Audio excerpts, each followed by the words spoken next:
for a peanut. What's up everybody, it's me, Jacob, and today we're getting creative with light. Creativity is imagining what you could do because you were made in God's image. And God could tell you a thing or two about light. It was the first thing he created after all.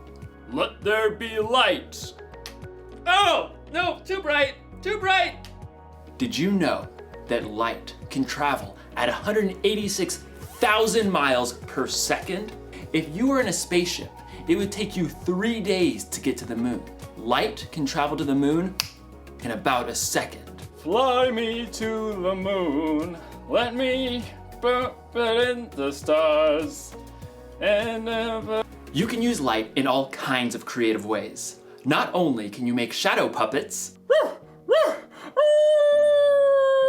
you need light to take pictures and make videos. This won't do it all. This is terrible lighting. Lights! No, down with the lights. No, too bright. Thank you. You can use lights to make a concert more exciting.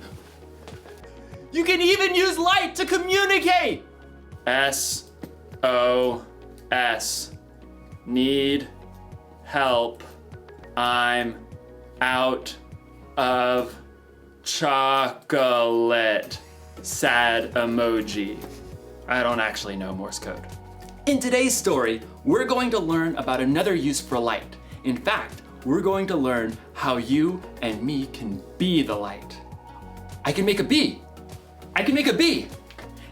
You gotta get the wings. Oh, okay. Bee. I'm a bee. Bzz, bzz, bzz, bzz, bzz, bzz. See you in a few.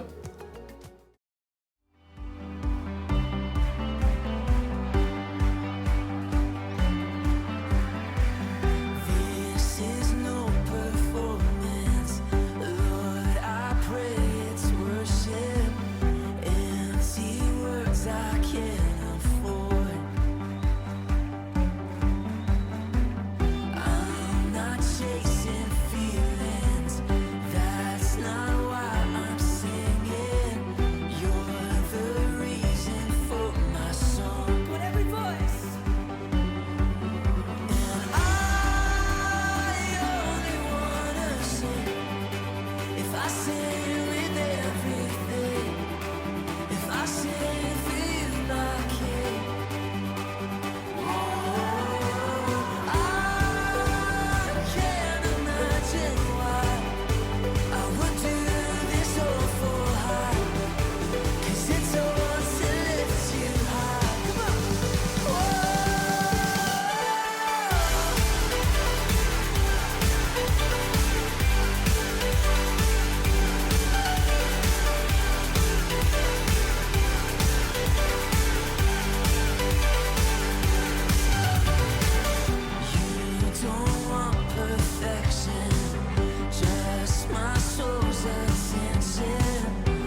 we speak your name.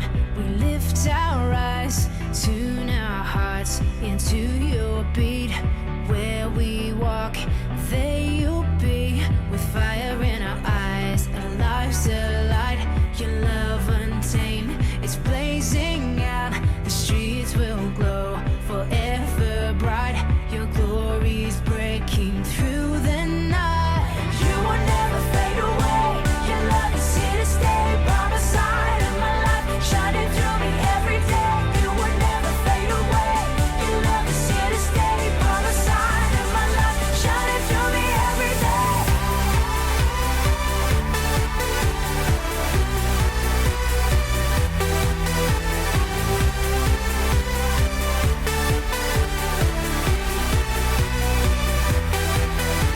You wake within me, wake within me. You're in my heart forever. You wake within me, wake within me. You're in my heart forever.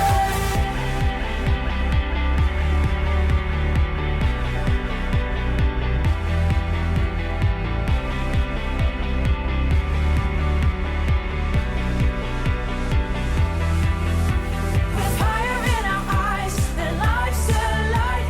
Your love untamed is blazing out. The streets will glow forever bright. Your glory's breaking through the night. You will never fade away. Your love is here to stay. By my side of my life, shining through me every day. You will never fade away. Your love is here to stay. By my side of my life, shining through me every day.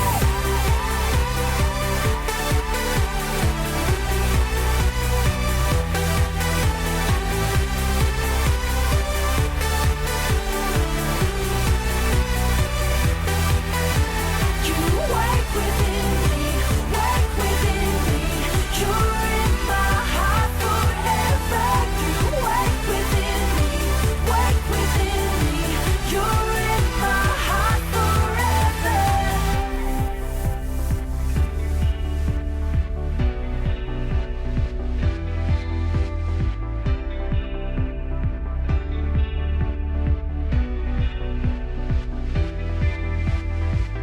Forever, forever, forever in your love. Forever, forever, forever in your love. Forever, forever, forever in your love. Forever, forever, forever. We know that you will never fade away. Your love is here to stay. By the side of my life, shining through me every day. You will never fade away. Your love is here to stay. By the side of my life, shining through me every day.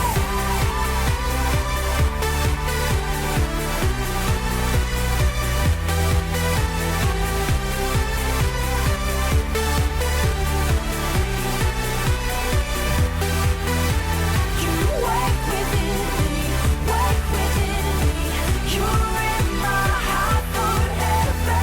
You wake within me, wake within me. You're in my heart forever. It's time again for Retro Reel.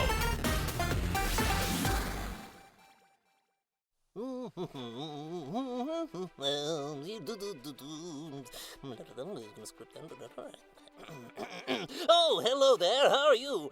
Good to hear. As we continue our Adventures in the World series, I want to put my hand on this globe and tell you something neato. For thousands of years, all over the world, there was one commodity that was worth as much as gold. No, it wasn't pizza rolls or toilet paper, even though I do wish I had some right now. It was salt. It not only seasoned food, but it kept meat and vegetables from spoiling. Think beef jerky or the good old classic pickle. Well, today's adventure follows famed archaeologist Oklahoma Holmes, who is about to make a discovery that would change the world forever. And it starts right here in the Himalayas. Look, if I put a mustache on him, he looks just like your Uncle Henry. Uncle Henry has bigger ears and wears glasses. I can fix that. See? You're right. You know, you're really creative. What does this mean? It means your uncle has really big ears. Oklahoma, come quick! They found something! Let's go! Oh, wait up, my legs asleep. I wonder what it could be. A time capsule? You know I did one of those in 3rd grade. It looks like a stone. There's stones all over the place. Look, 1, 2, 3. No, Rofest, this one has writing on it. Let's dig her out and see what we got. Well, sweet bacon. It's picture writing. This tablet could be 3,000 to 4,000 years old, give or take 1,000 years or so. I've only seen one like it, but we blew that one up accidentally. Well, friends, I would say this is easily 4,000 years old. I would place it during the Morton Dynasty, which is exactly what we've been looking for. Well, man, don't just sit there. Can you read it? Sure. We dedicate this new beacon of light high up in the mountains so that it shines down and shows the world the good deeds you do. Where is this light, Oklahoma? Where King Morton put it, high atop Mount Iodized, in the lost city of Salt. Does anyone know why we're bringing all this stuff? I know we like waffles, but this Belgian waffle maker is heavy. How much longer? There she is, Mount Iodized. That wasn't too long. That was the easy part. Climbing her steep slopes of death will be much more tricky. I'm out. Does anyone know what we're supposed to see when we get to the top? Maybe a little girl with an umbrella? I'd cut the chatter. The air's so thin up here, your head might just explode. Good gracious! We're almost there! The summit is just over the ridge! Well, will you just look at that? The lost city of Salt. Wait a minute. You mean this whole thing is made out of salt? Preposterous! Yep, the whole thing. King Morton was a creative and intelligent man. He also wanted to share God's story, so he built this city and lighthouse to point others to God. Come on, let's go take a look.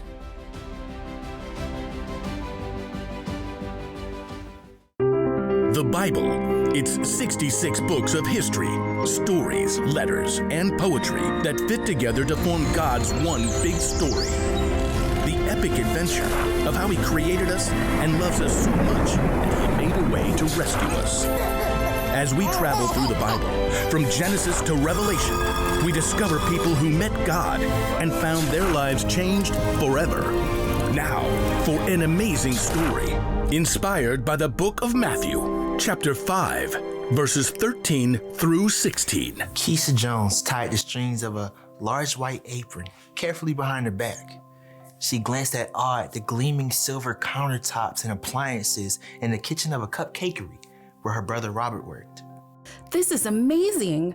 Yeah, pretty great Myers letting us use the mixer and stove. Pretty great, you're helping me. Keisha offered to bake cookies to raise funds for the new marching band uniforms. Even better, she convinced Robert to help her. He clipped the smudge recipe page over the counter. Brown butter and toffee chocolate chip cookies? Sounds weird. Trust me, they are the bomb. Robert worked evenings in a bakery for 3 years, so Keisha had to admit, he probably did know. She looked over the recipe. 2 cups of flour, 1 teaspoon of baking soda, 1 teaspoon of salt? Actually, we're quadrupling the recipe, so that's 4 teaspoons of salt. Robert tossed Keisha a set of measuring spoons. Cookies are supposed to be sweet. Won't the salt ruin them? Nope. Salt actually brings out the flavors. What does that even mean? You want to test it out? Fine. I'll make a batch with salt. You make one without. You're on. The siblings worked quickly as Robert showed Keisha how to mix dry ingredients and wet ingredients separately. What do we do now? Add the dry ingredients into the wet mix on low speed. Slowly, or you will make a flour storm all over this kitchen. I knew that. As Keisha worked, though, she began to hear another sound over the mixer. Wow, rain's really coming down. Yeah, and this is such an old building that every time it storms, the power goes out. I can't see a thing. Robert fumbled with his phone until the flashlight came on. It always comes back on pretty fast. We can wait it out. Robert settled down on the floor, back against the cabinets. Keisha sighed and sat down too. She checked her phone. My battery's dying. Entertain me. What? You can't live without your phone? I don't know. Tell me a story. I was just thinking of one. About salt. Really? One that Jesus told. Ooh, that one. Sermon on the Mount. Well, it fits. You know, the cookies. Fine. Read it to me, preacher man. It's in Matthew. I know that. Robert settled in with his Bible app. Jesus saw the crowds, so he went up on a mountainside and sat down. Then he began to teach. And pretty quick he gets into this part. You are the salt of the earth. That's it? Well, no. I mean, then Jesus talks about throwing out the salt if it loses its saltiness. How do you even know if you're salty? I think it's like the cookies. Salt makes things taste better. And people who follow Jesus can make life taste better. Like chocolate chip cookies. Robert punched her lightly in the shoulder. You know what I mean. When we share God's story, we bring hope to others. We help to fill their lives with kindness and joy and peace. All that good stuff. Okay, I get it. Salt, good. There's something about light too, right? Yep. Jesus says, you are the light of the world.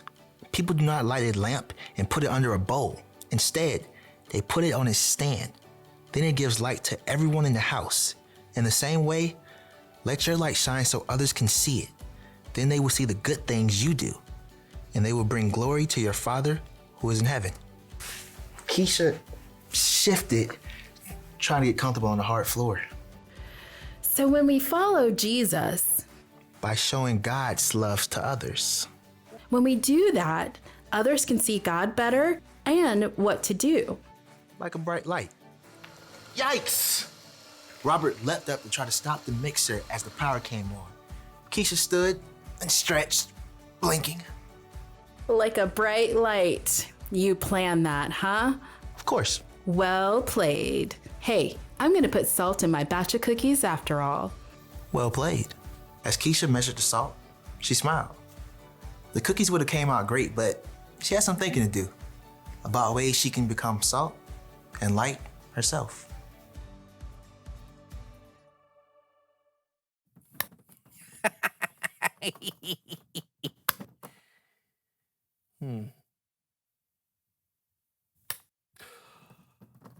A six-legged chicken. It's chicken for everyone.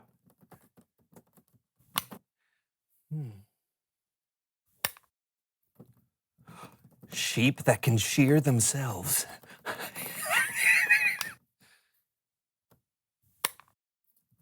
A pair of glasses that'll let you see behind you. Oh, yeah.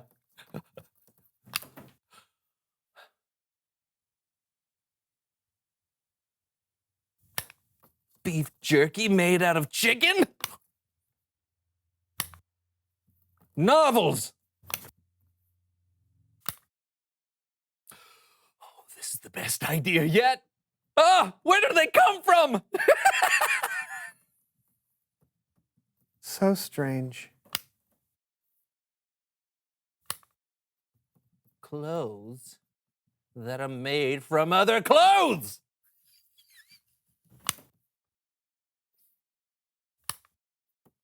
Pat Sajak, scented deodorant.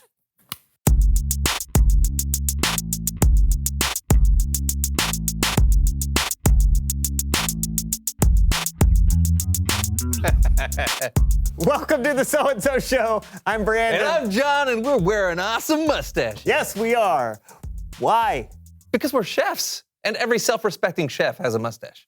Gordon Ramsay doesn't have a mustache. Okay, that's one. Bobby Flay, Emerald, Martha Stewart. doesn't have a Subpar mustache. chefs. They're like the most famous chefs in the world. Below par. Okay, who are the above par chefs then with mustaches? Chef Louis. The guy from The Little Mermaid? That doesn't count. Okay, what about Chef Remy from Ratatouille? Oh, no. Those are whiskers, plus he's a rat and a cartoon. Doesn't count. Aha! What about the greatest chef in history, Chef Boyardee? He was a genius. Okay, you got me there. We're dressed like this because we are making an old family recipe today. Snickerdoodle soup surprise? Not your family's recipe. An old family recipe from someone who knows stuff. Oh! Bonjour. Come on in, have a seat. Oh, this is cool. Tell us who you are and what you know. I'm Madeleine Lemord, but I am called Maddie, and I know quite a bit. I know every winner of the Tour de France for the last 2 decades. I know how to put together a Bugatti racing engine. But I am most known for what I can cook. Great, you're a cook. Quoi? No. I am a chef. And by the way, I do not have a mustache. It suits you. Merci. So, what are you gonna cook for us today? Le poisson! Les poissons. Les poissons. Oh, I love les poissons. Oh, me too. But no. We are making a 250-year-old recipe passed down in my family for generations. Ooh, sounds mysterious. What's the recipe for? French fries. You know, I heard that French fries actually originated from the country of Belgium. Oh, so they're really Belgian fries? Yeah. No, they are French fries. Yeah, but if you look on the internet... They are French fries. Okay. Some people like to peel the potatoes. My family's recipe leaves the skin on. Now we cut them. All right, where do we...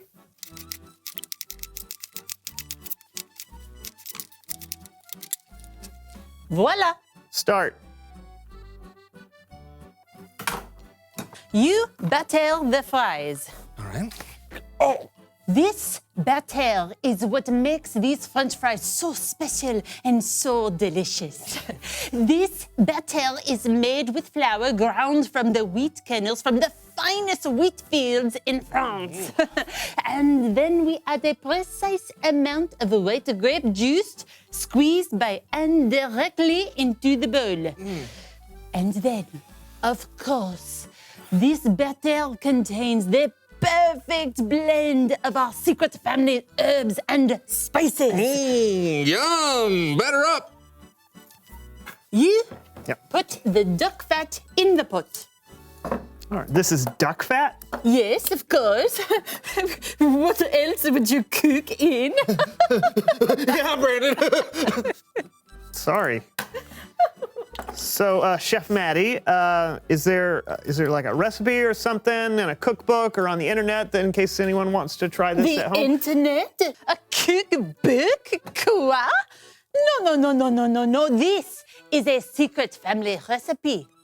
I was taught this recipe by my father, who learned it from his mother, who learned it from her great aunt, who learned it from her great grandfather, Chef Jean-Baptiste Honoré Lemond. Did he have a mustache? We do not tell people the secret of the recipe because then everyone would know it. Well, I just thought that if the recipe is so delicious that you would want other people to know it so they could, share in the deliciousness. This is something I have not thought about. It has always just been a recipe passed down in my family. Oh, well, I can't wait to pass it down my throat and to my belly. So are we going to cook these Belgian fries or what? Yes, of course. You must bake them bit by bit at 375 degrees until they are golden brown. Mm-hmm. Wait. You're sticking around to watch us cook them, right?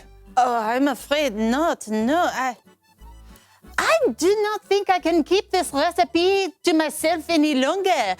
Everyone should know, no? No. I mean, yes. I mean, what? Be on the lookout for Chef Maddie's cookbook where all my secrets will be revealed. Magnifique! Bye!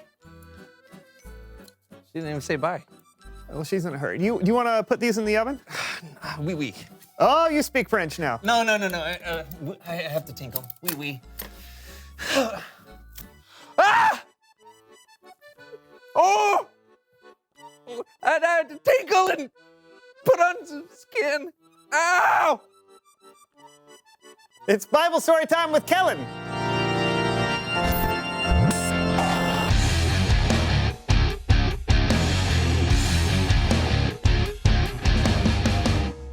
guys. What's that delicious smell? Oh, we're cooking up some French fries, Kellen. Yeah, they should be ready by the time the story's over. Well, let's get to it. The story today comes from Jesus' most famous sermon in the Bible. And since Jesus preached this sermon from the side of a mountain, today we call it the Sermon on the Mount. The sermon from the mouths? I thought all sermons were from the mouths. No, the Sermon on the Mount. It's short for mountain. A short mountain is called the hills. Okay. So everyone, this is my friend Horvath. I'm guessing he's here to help me tell today's story. Thank you for having me on your shows, Callens. I am Horvath, and I am an expert in combining the mental trainings of learning the Bible with the physical trainings of making your muscles bigger. Perfect. So I'll tell the story, and Horvath, you give us some exercises to help us remember it. All right, let's do this. Okay, so Jesus was talking to a crowd of people from the side of a mountain. One of the things he said to his followers was this: you are the salt of the earth. First exercise. Okay, we are going to make salt for the earth. All right, so I put my hands on my hips like this and then rotate around. Click, click, click, click. This is called the salt grinder. We do it 24 times. Ready? Go. 1. Click, click, click. 14. Click, click, click. Elastigirl. Click, click, click. 3-hole punch. Click, click, click. 24. Hey, we made salt of the earth. Okay, that was fun, but what do you think Jesus was talking about when he said, you are the salt of the earth?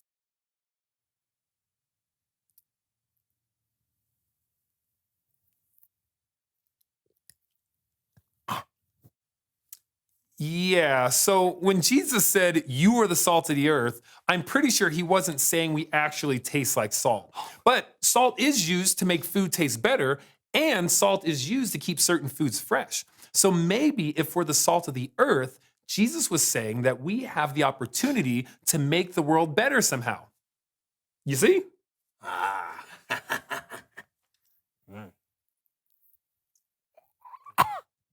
Okay. Jesus kept going. He said, you are the light of the world. Second exercise. We are not salt anymore. Click, click, click, click. We are lights. So let us pretend to be lighthouses. Stand straight and rotate your head like a light all the way around. I call this turn the light on. We do it 137 times. Go. 1. 26. Grape nuts. Willie Shoemaker. 137. Oh, what's next, Kellens? Right. So first Jesus called people who followed him salt, and then he said we were light. Well, what do you think that means? Oh, no, don't do that again. No. Here, maybe this will help. Jesus said, you are the light of the world.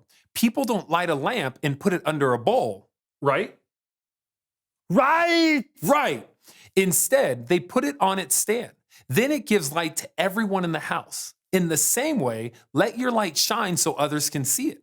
Then they'll see the good things you do, and they'll bring glory to your Father who is in heaven. I think I understand. You do? No. That's okay. It can be confusing sometimes. Jesus was saying that if you are someone who trusts and follows him, you should live in such a way that brings light into what can sometimes be a dark world. You should be looking for creative ways to do things and creative ways to love others. And when we do that, it will point others to God. All right, let's do this. 7th exercise. I call this one ladders to heaven, so we can point people to God's. Okay, so we raise our hands and legs at the same times, just like we are climbing the ladders to heaven. And then when we reach the top, we point like this. Okay, we climb 45 of the ladder rungs. Go. 1, 6, 45. Now point to God because he is the most important. I think I need to take the elevator. Good idea. Bye, Horvath. Going down.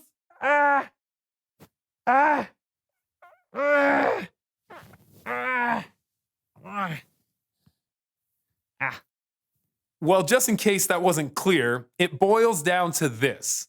You have the light inside of you, and it's up to you to decide how to use it. You can keep it to yourself, or you can let it shine. Back to you guys. Thanks, Kellen. Hey, what are some ways we can shine our lights? Oh, there are so many different ways because everyone is so different. Sometimes it's as simple as being nice to someone. Anyone can do that.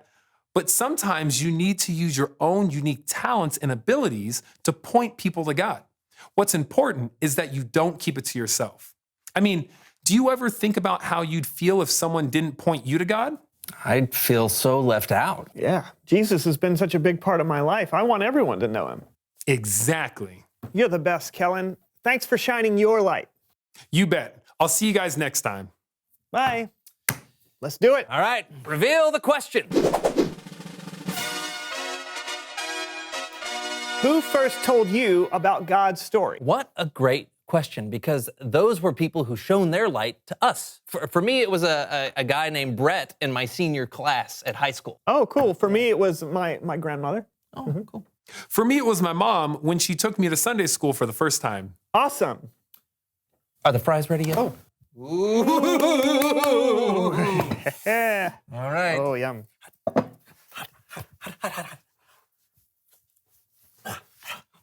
Oh, yum, too. Also yum. Oh, these are amazing. Yeah, good. We got to tell people about this. I think you're right. I think we should. No, now. We need to tell people right now. Hey, everybody, you got to try this. Okay, we'll see you guys next week for another So-and-So show. No, it's all gone. Try it right now. Right now. John. Lunch. I'm running in bread.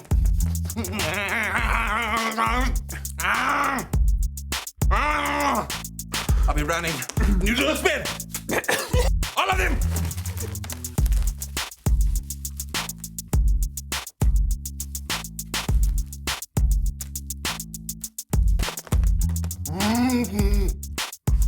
So good. Good.